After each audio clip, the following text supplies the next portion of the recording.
Hello everybody, I'm Martin Thibeault. I'm sitting here with Pat Zalewski in his home in Cairns, Australia. It's November 2022, and this is the beginning of a series of interviews or video casts, basically, where we're going to chat about different parts of Pat's life. The first one that I want to get into is his early life. So Pat, I thought I'd open it up with getting back into your childhood and starting a little bit from your early days and then gradually work our way into different topics that, of course, are going to end up revolving around the GD. But so let's get into it. Where were you born? Brisbane, Australia in 1948. 1940. All right, cool. And how was how would you describe your childhood? Lousy. Well, did you? How did it go? Did you finish your education? I mean, Okay, well, things for me. I don't have people that interested in what I was doing when I was younger, but I'll try and elaborate a little bit more to it. I was health conscious from a very early age from a friend of mine by the name of John Daly. John lived just up the road from I am about 3 years older, and he was a bodybuilder, weight trainer, and he got me to, because I was skinny as anything when I was younger, and he got me to be health conscious from about 13 onwards, and made sure that I was worked out in his house, and we just kept going from that point on. And that was the first stage of health responsibilities, which I think is needed. From that, when I was working off the Queensland coast, a place called Hayman Island, probably mid-1960s, when I got beaten up by an ex-boxer.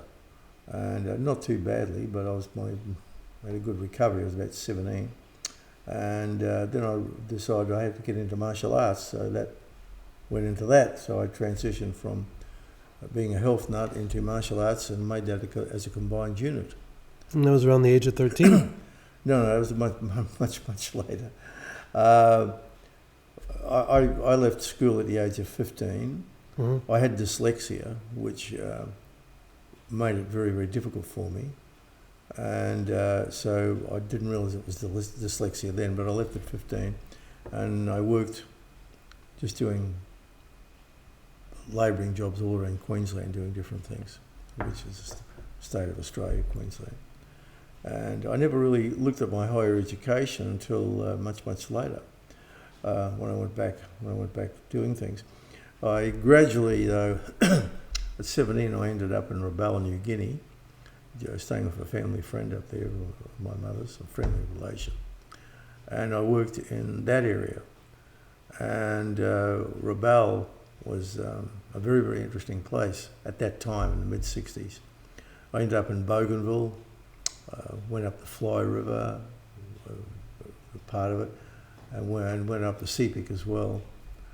So on trips, and believe me, it wasn't a holiday trip at all. The Sepik was pretty rough going. Fell off the boat about twice too, incidentally.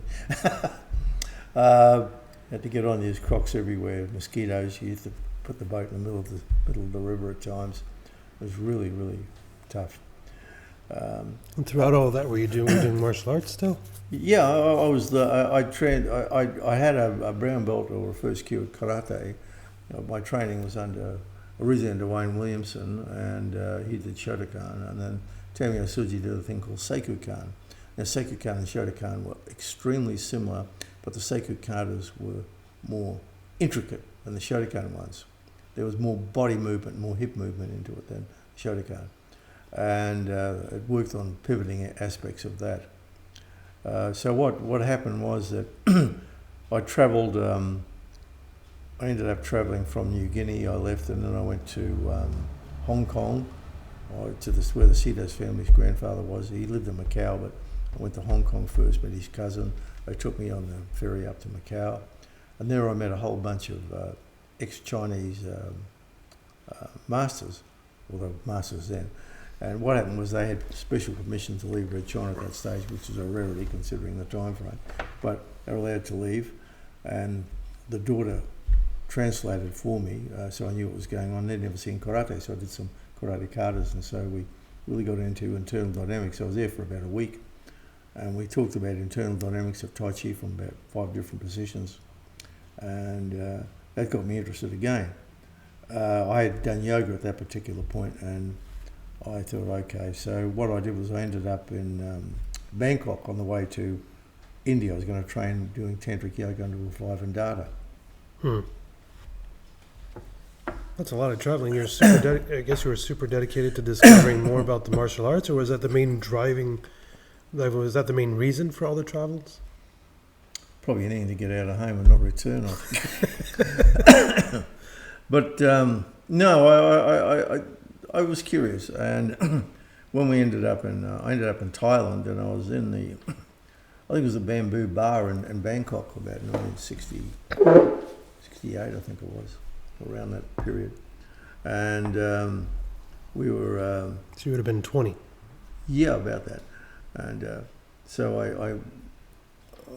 I made the mistake of falling foul of about 5 or 6 gangs, or cowboys as they called them then over there.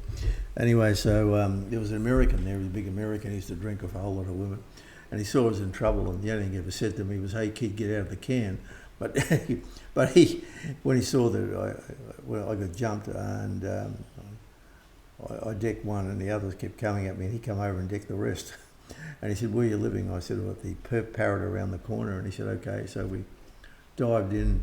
He said, "Follow me." So I followed him. We jumped in a boat and we went by river around to where the hotel was. He said, "Go and get your stuff." So I went up there. I said, "I got passports and everything there." He said, "Forget about them, they're gone." He said, "Get your stuff out." Went back onto the river, and just as we went down the back of the hotel, we heard all this thumping noise. A gang of about 10 of them coming up there, screaming their heads off, trying to find me. So I ended up staying with the Americans. Turns out he was an ex-Special Forces guy, and they were they were living in a Air America place, or one of the houses of it, and which the Air America guys used to drop in, and they were doing special jobs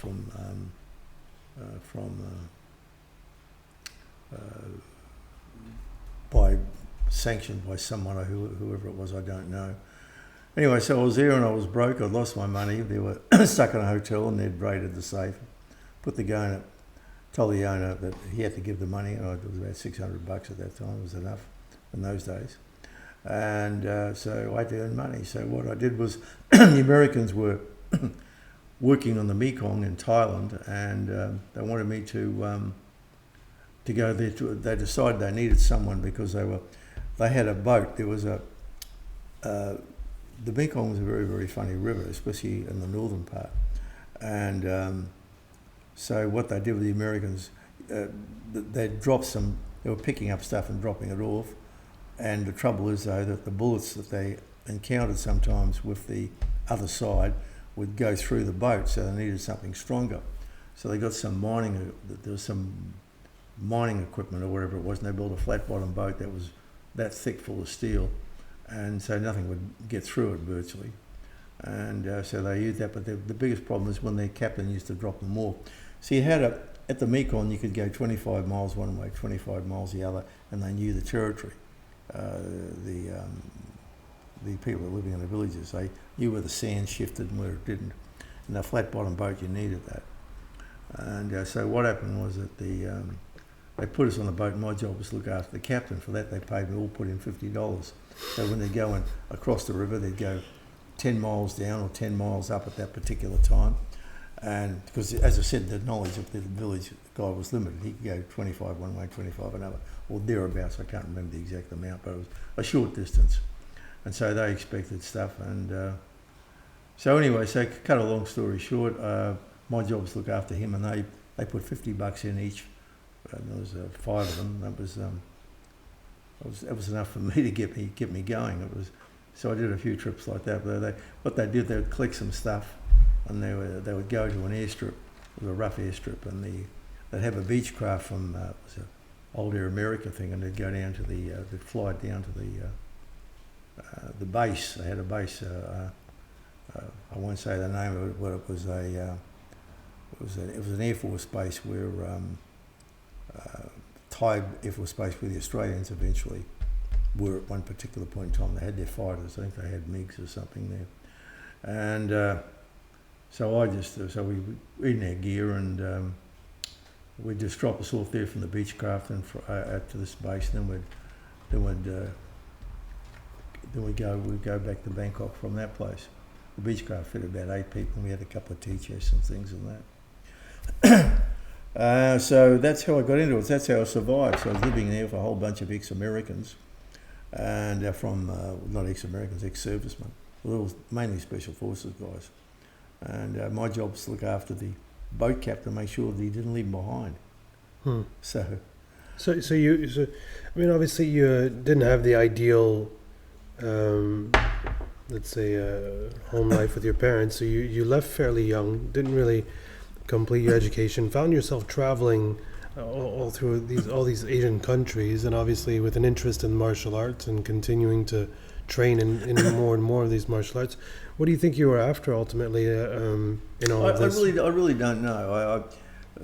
One of the interesting times was when I was in Bangkok. We were in the King's Hotel. It's this strange box-like thing with a whole lot of things, murals on the walls. And we're up having a drink with some of the whole lot of American newspaper people used to be there. And so I was up there, and they said, well, where were you living? I said, Rabaul. And this guy behind me, I saw him, I didn't know who the hell he was, said, my dad lived in Rabaul. I said, well, who was he? He said, Errol Flynn. I said, oh. He said, I'm Sean. I said, oh, how you going? So that started a little bit of a friendship up with Flynn. He'd flown up from Saigon, and he wanted to. He had some sort of deal going. I never knew what Flynn was doing, or Flinny was doing. And so, cut a long story short, he knew the Special Forces guys that I was living with. And anyway, and they knew him, so they got on well. They'd been away together. He'd done trips with them. He was mainly a photographer, a video photographer, and he'd done. He was going around to the Thai boxers and taking videos of Thai boxers, and he wanted to see how Thai boxers were going against karate. And he said, "You did karate?" I said, "Yeah, I got a brown belt in karate." And he said, "How would you ever like to fight a Thai boxer?" I said, "I don't know. I never fought one before." He said, Flynn was always a funny bugger. He was sort of shy in one respect. He kept quiet. And then next minute he'd go nuts. He'd go full speed ahead. So I don't know how it happened, but he talked me into having a put on, not a fight, but a sparring session with a Thai boxer.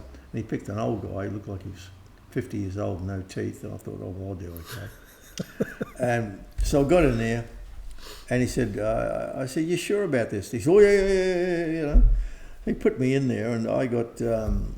He said, "I think I'll pay you." It became a big bet. I had something like about 20 people. They're all betting from the Yankee side now that they were going to get a how long it would last, and so it was they put it down to seconds. So they're betting that if I could last anyway. So the bottom line was I knew I could take the punishment, or I thought I could. Anyway, I lasted about a minute and a half, so I got something like about $500 on that. I backed myself on my own. It would last that one, but I never pushed it beyond that period. Anyway, what happened was he got up there, and I thought the guy held me up at one side, but did nothing but cream me. I got cream from start to finish. I got leg kicks, almost foot sweep to a certain extent. I got punched, and this guy wasn't even trying. I thought, Jesus, these people go pretty good. But anyway, so I took every shot he got. Picked myself up about 4 times, and they said, "Do you want to continue?" I said, "Yeah," and I kept going. And the last time he downed me, I think he did a kick to the jaw, and I went down. That was it. And so anyway, when I came to, Flynn's over me. He said, "You look terrible. You're bruising very quickly." I said, "Yeah, I bruise quickly." So Flynn was running around Bangkok for a couple of days after that, getting ice pack. They had me in a bath, and at the house I was in, they were putting ice in it. Man, it was cold in certain places. More than others. So the girls were coming in. They had a whole lot of Thai girls there, and they were dripping ice on me. "How is Pat? Is he all right? He looks terrible." They put the ice over me. So girls rubbing the ice over me, and I'm going, oh. So it was, anyway, so I made the money. "We've got the money. Yeah, got the money. It's okay." Anyway, so it calmed down. So I didn't see Flynn for a while, and about a couple of months, I think, and he came back and he went out with us on a trip. This is where it gets hilarious. They dropped the boat off. We picked the stuff up that we had to on the Mekong, and the they decided that they wanted to go inland because they couldn't find the people that were supposed to meet. And so we ended up in a track, and we walked, I don't know how long, and I was supposed to stay with the skipper. I was not supposed to be running through the bloody jungle, but that's what we did in the short term. And we came across I think it was some sort of school or other where they were, I don't know if it was Red Cross or something, I've no idea, where they looked after people for health issues, and it was there, and there were all these people there, and we were all wet as anything from the rain, and they gave us towels and wiped ourselves down. And I got a photograph of that at home here somewhere. I haven't seen it for a while.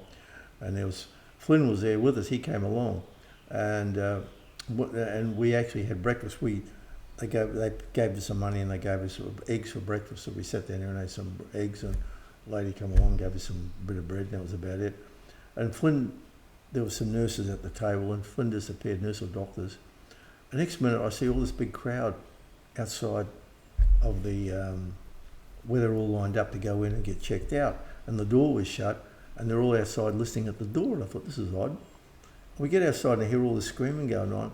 It turned out to be that Flynn was talking to one of the nurses or doctor. I don't know who she was, and I think they made an agreement because he said, I'm just off to the toilet, and I think she left afterwards, and they met up at this thing, and he was doing the horizontal mumbo, and it was and so all the people outside even listeners, it was straight out of Porky's, believe me, you could hear the screams going on. So that was about the last time I saw Flinny, and we went back to, they dropped us back. The aeroplane landed, and the Beechcraft landed, picked us up, and dropped us back at the airbase, and that was about it. And shortly after that, I left and went to India. India. Well, so that was what age now? I was only in Bangkok I was only in Thailand for about 6 months. Okay. There's a whole lot of stuff I've left out here for obvious reasons. So you're still early 20s. I think I wasn't even 21 at that point. I think I was about 20 when I covered this area mostly about, covered it in about 12 months, I think, or 15 months. I can't remember exactly now. You were raised Catholic, right? Yeah. I was an altar boy. Okay. Confirmed. Confirmed. And how long do you feel that, how much of Catholicism do you feel you kept with you? Let's say through the years. Good God, that's a tough one. That's a very, very tough one. Because I keep aspects of Catholicism, aspects of it. The institution of the church really doesn't appeal to me much at all. Mm. But the prayer and so forth and so on, and the Mass I quite enjoyed. The Mass in Latin was great. I can still remember we used to get out as an altar boy. Confitio Deo omnipotenti beata Maria super virgin beata Macala Chance. We used to say all of this. And I had no time for the institution of the church because but that's later. What happened was that we went to India. I was studying Tantric Yoga under Vivandada. All sorts of weird and shit happened there. We went to Ceylon first, then we went to Pondicherry, and we got the train up to where Vivandada was. Yeah, that's going to be my question: is what drew you to India? Obviously, you got this. I wanted to do yoga. Yoga. I had the money. Then I had a couple of grand saved up from my time with the Americans, which is more than what I thought I was going to get when I started. And from that and the boxing match, which I never got into again. I was never that silly. So we went to Pondicherry, and there was these people running around in orange outfits, and we on bikes, and the girls would sometimes get to meet you and pull you off and take you to, I think it was Ragnesia, but I'm not sure. They'd take you out and do sorts of things. Where I was on a beeline to where I wanted to go. So we had some unusual aspects happen when we got onto we went to one of these ashrams. It was just outside of Pondicherry, I think it was. Can't remember exactly. One of the sessions were where they would go in there and they would get together and do all sorts of weird shit they're not supposed to do, so that they would get used to it, which I thought was nuts. But anyway, and we met there was a school teacher there who hadn't been with a woman before, and of course she went into this thing, and one that she didn't want to do was be with another woman, and she started crying and bawling and things like that she'd done this, and she was actually almost broken by the experience. So I had nothing to do with it, but my mate Bill, who was ex-special forces guy, he was keen to go back and meet all the women. I knew what the trap was. I said, no way. Anyway, we made the train. We got the night train out of Pondicherry, and we got to the on the journey. It was very, very interesting. We couldn't get on the train, so they put us in the caboose. We got there luckily, and there's cockroaches all over the floor, and they had cooking and everything like that in the caboose. And at the back of the caboose there was a cop. He was about 5'6", and he had a 303 over his shoulder, dressed in khaki. He was reading a book, having a cup of tea. So anyway, at the front of the caboose they just had, and there was a station. With him was a guy from the train as well, a couple of railway people. And then they had a cooking fire in the middle of as the train was moving out, they were cooking their tea. So Bill and I weren't going to sleep on the floor for roaches and spiders, so it was an old 1890s train with great big racks, and so we put our gear up on the racks and decided to sleep on top of the racks, they were huge. They were just like a small bed. So they strongly supported. They'd been there for almost 100 years by that stage. And just then there was a goat running around the place, pissing on all the people's food, and almost pissed on the fire at one point. And everyone was screaming, and this lady was looking after a goat. So Bill was laughing, but he'd left one of his, he had two haversacks. He had a rucksack and a smaller one. He left it directly below him, and the goat pissed on that. So he jumped down. He was a bit nuts from his time, took out a knife, was going to cut its throat. The woman screamed. The Indian guy from the copper at the back come up with his 3-0 over his shoulder, wanted to know what the problem was. Bill told him this goat pissed on his bloody thing, he was going to cut its throat. The man looked at Bill, who was 6'4", and he was 5'6", looked at the woman, smacked the woman, grabbed the goat, opened the door, threw the goat out the door. The train was just going around a curve at that particular point, so it was very, very slow. And the woman screamed, jumped out after him, and I had visions, was it curvature of the train, of this woman in a purple robe chasing this goat up and down the thing, because she was present to her father. And then the other guy picked her, gave belongings up and threw it after her. I said, there's your belongings, and she was running after the goat. I don't know what happened to them, but that was the weirdest experience I ever had. So we got to meet Vibe Data. He met us at the train just below the junction, at the railway station, and took us to his ashram, which is a small one. And as we got there, we were beat at that stage. It was hot as hell, so we just stripped our gear off and just jumped straight on the bed. Before our time our head hit the pillow, it must have been about 5 seconds, and we heard someone going, screaming like they're being. Bill said, "That's someone being choked." And I said to him, "How do you know?" He said, I know it's someone being choked, sounds like, for obvious reasons. And living in the hills as he did, he'd been involved in that sort of thing. And so right away, he grabbed his knife, I grabbed the nunchuck, went next door where the noise was coming from, kicked in the door, and there was a guy doing the horizontal mumbo with some sort of a German lady. He put a sock at her mouth to shut her up. She was a bit of a screamer.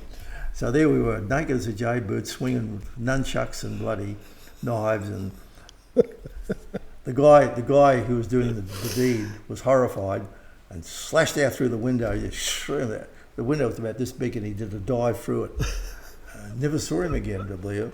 And the woman was screaming at us, Vibe Data, who just came back in his shirt sleeve. He said, "What's going on?" We said, "We heard someone. We thought someone was being attacked." Anyway, that was the start of it.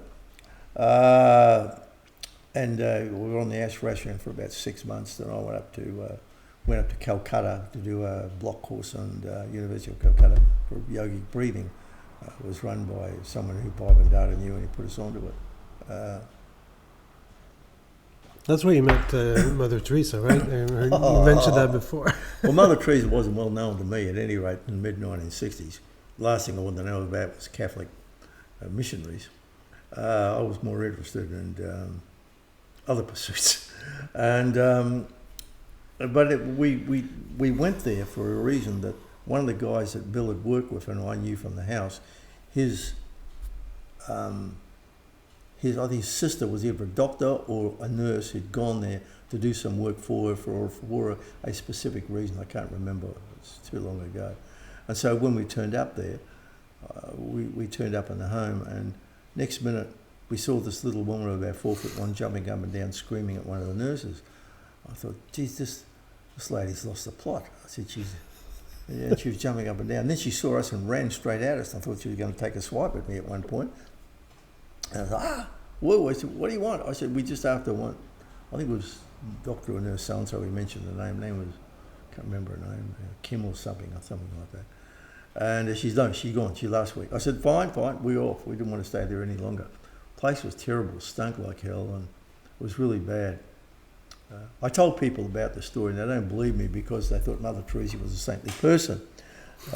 Many years later, here in Cairns, I was going to university, and one of the guys, his name was Rich, the Rich family actually had sold the house that they owned to Mother Teresa. And I was talking about her antics, jumping up and down, screaming and performing, going a bit nuts. And my partner said, oh no, she wouldn't do that. No, I think you're mistaken. And the old grandmother who was there from India turned up. She said, no, he knows.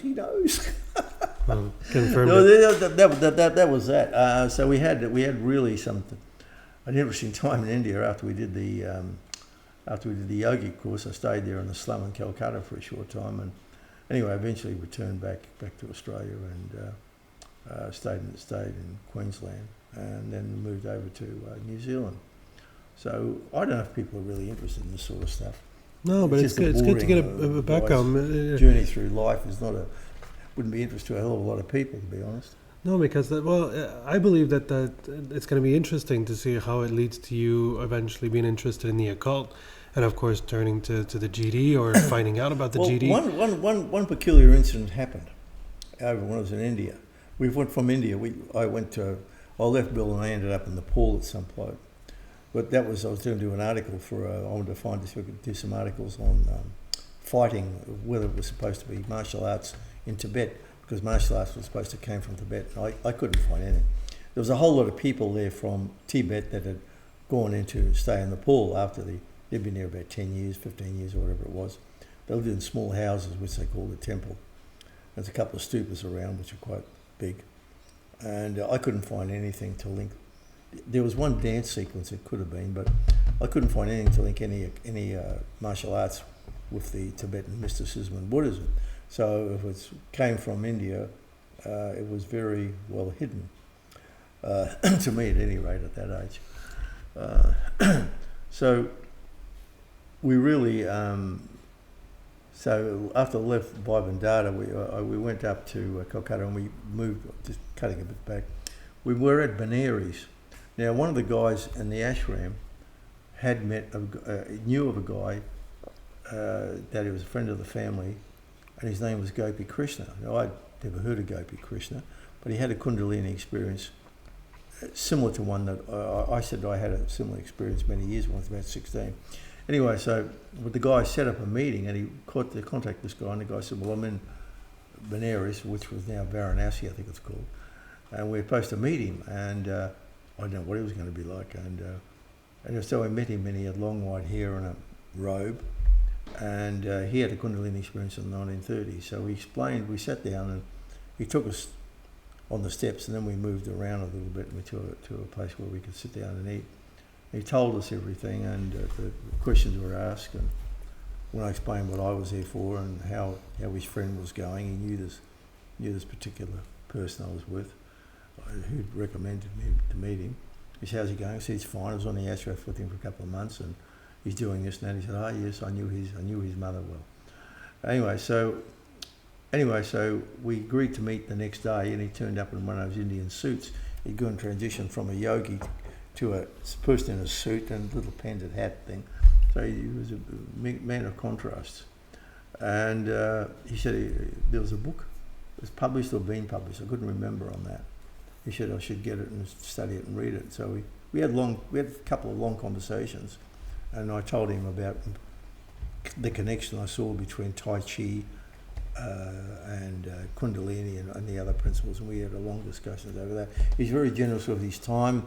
He had another guy with him. He was bored out of his brain, but he took the time.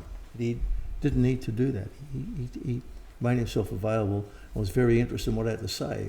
At that young age, 20 or so, it was an unusual experience. That's going to be a question I had is for you martial arts, or at least maybe back then versus maybe today, or maybe it's never changed. Do you see martial arts as something having a spiritual component, or is it just purely a health thing, flexibility, self-defense, that kind of thing? No, it had a different spiritual component, definitely. But it came through sociology more than anything else, because part of the martial arts under Thibeault, my instructor, my Japanese instructor, he was a brutal bastard. He'd select people out for special treatment. That's what he'd tell everyone. Or I'd go out and I'd get dropped, I'd come to, woken up and train again, and the next night it'd be the same thing all over again.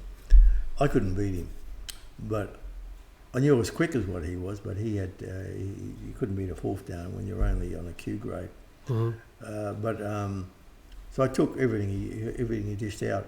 I got to feel his punches. He would work his punches out and give me full force shots, and I would, because for some reason or another, the same thing happened to me when I got belted up in Hayman Island. I used to bounce. I'd bounce off a wall or something, and then they'd bring me to, and smelling salts or whatever, and then, get up and train some more. Very good for you, very strong. Everything was wrong with it. But he selected the special treatment. Anyway, I got jack of it in the end. This is before I went to overseas. Mm-hmm. And I got up the first Q and I was on my way to Shodan. One night he just did it again, and I just had enough. Anyway, so the guys got together, and we used to go down from the Brisbane Karate Club down to New Farm, where when you get your brown belt, you get thrown off the New Farm ferry into the Brisbane River. Well, we did that to Danny Allaby, who was later Australian champion for about 5 years in a row. He didn't come up for a while, so we decided not to do that anymore due to the strong current. But anyway, so he was. I lived in New Farm at that stage, and I told the guys I quit, so they dropped me off home. Next minute, Thibeault turned up at the doorstep. He said, "Pat, I want you to come back to the thing." I said, "No way in a blue feather." I said, "You're just saying that." I was 17 years old at the time, and I wanted this more than anything else in the world, and beginning a Shodan. And I knew it was dangled in front of me, but I wasn't going to become a whipping boy for some sadistic maniac. I'd seen tough guys. I know what they're like. I met him overseas. I met him in New Zealand especially. They were hard men, but this guy was a psychopath, Suji. But he was very, very different. He played the game. So anyway, Eddie, when I left, apparently he tried the same thing with people that I knew. So there was a pattern of behaviour there. But I came up to Cairns eventually. I used to work out on the beach on the Esplanade in Cairns, do the kata. I used to see this guy looking at me, be sitting on his car, chewing his lunch or some breakfast or whatever, and early in the morning. And after about a week of this, he turned up wearing a gi with a black belt, and he said, "My name is Hiro Tanaka," and he said, "I think you and I should train together." And I wasn't going to say no to that, but I wanted. This guy was hard as nails. Suji was a soft-looking individual. Tanaka was like Charles Bronson. You looked, there's an aura about this guy. You didn't want to mess with him. So I said, okay. So we trained anyway for a while. Now I was just all Shodan, but this was a couple of years later. So I was back on shape. I got myself in shape when I was in Cairns, and I was back doing the kata. And he watched me. He used to watch me doing the kata, and he said, "Shotokan kata easier than Sakukan kata." He told me in here. And so we were in a pub, we were in the Pacific Hotel one night having a drink, and I was living up the road in the San Souci, and some miners from Weipa turned up, and they just pushed him aside, gave him a shove for the thing. I said, "What are you doing?" And he said, "Get out of the way, you bloody Chinese bastard." Anyway, so Tanaka just dropped him with a punch. Boom, down he went. And the other guy was a big guy, about 6'5", I think. He was hell tall and thin. He got to go at Tanaka, and Tanaka kicked him, and the door was shut, the green door of the thing. He went through the green door broke, and it was in an alleyway, and the alleyway the door was between the steps and the wall of the alley, which was really a fence, and the guy was out like a bloody light. Anyway, so I think it was a sergeant by the name of Ryan turned up on the doorstep. He said, we're after these two. They caused some problems in the old Imperial Hotel, so he grabbed them, put them, locked them up. I don't know what happened after that. Tanaka was one hard man. We every time we go into the sidebar of the Pacific Hotel, you get a wide berth. Leave him alone. Oh, you should have seen it. That guy was poetry in motion. He was a student of Gichin Funakoshi, but mainly Giga Funakoshi. Giga Funakoshi worked in as a radiographer in a hospital. He said that the only time he really had off really was Saturday, and have Saturday afternoon training sessions, and he'd get in there with Agami and some of the others, and he would take photographs of them fighting, and then he would work on it. So Tanaka was quite a hard guy in himself. He got into this because his brother was at Keio University. That's what he told me. Half brother. I don't know the full story. It's I mean, martial arts were a huge part of your life, and they still are.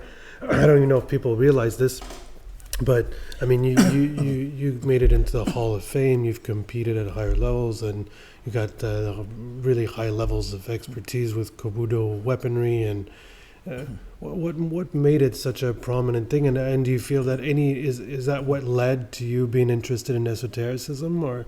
Yeah, definitely.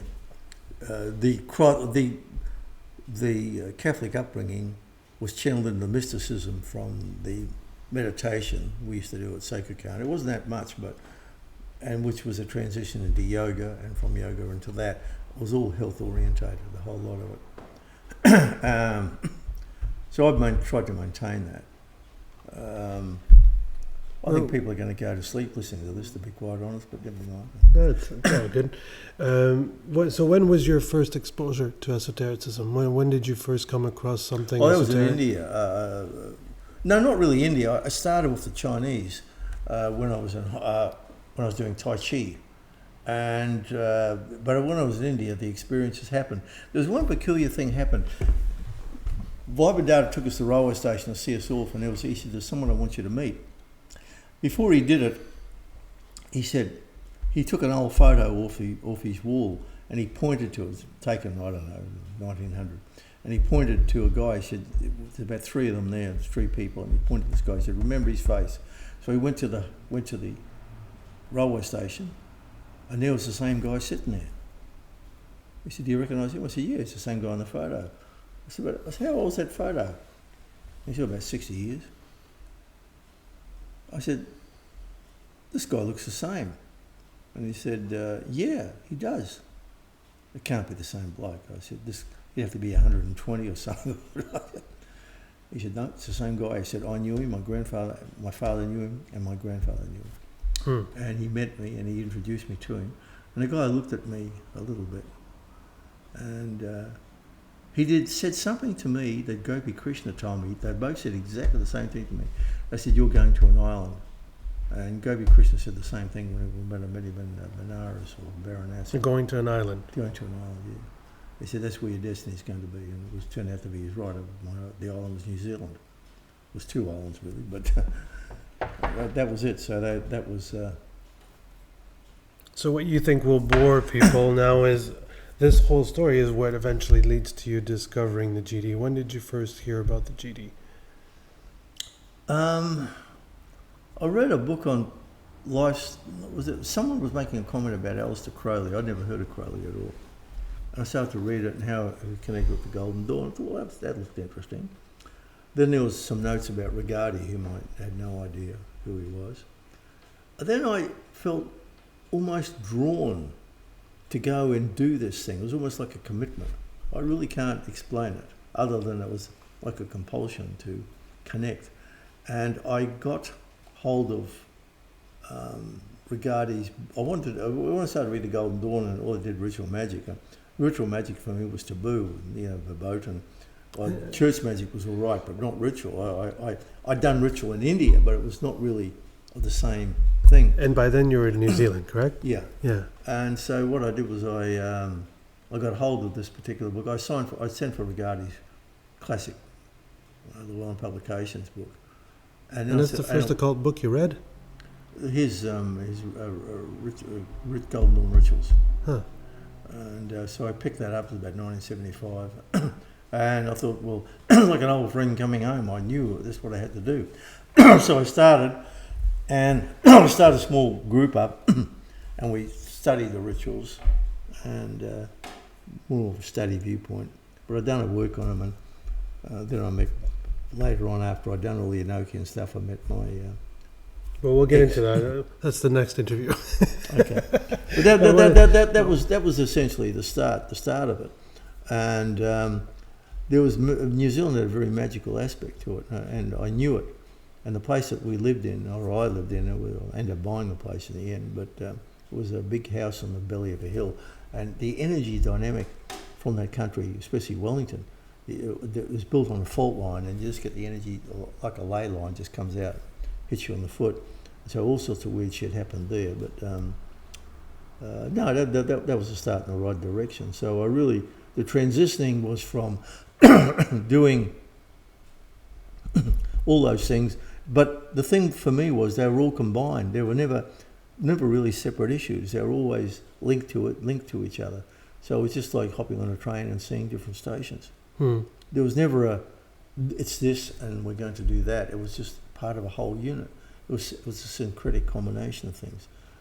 There was no individual thing on its own. Well, I looked at that as a whole unit. And I knew when I first read the Regardie's Rituals, that's what I wanted to do. I started studying the Enochian system at that time, way above what I should have done. But anyway, I did that. Well, we'll definitely get into that. But thanks. I wanted to cover your early life, a little bit of that Catholic upbringing, all that traveling, all the martial arts leading into yoga, and of course some signs about ending up on an island and in New Zealand discovering the GD system. I think that's a good way to open it up, this series, and then of course we'll continue into the other ones. But for this one, we're going to wrap it up. Don't get bored.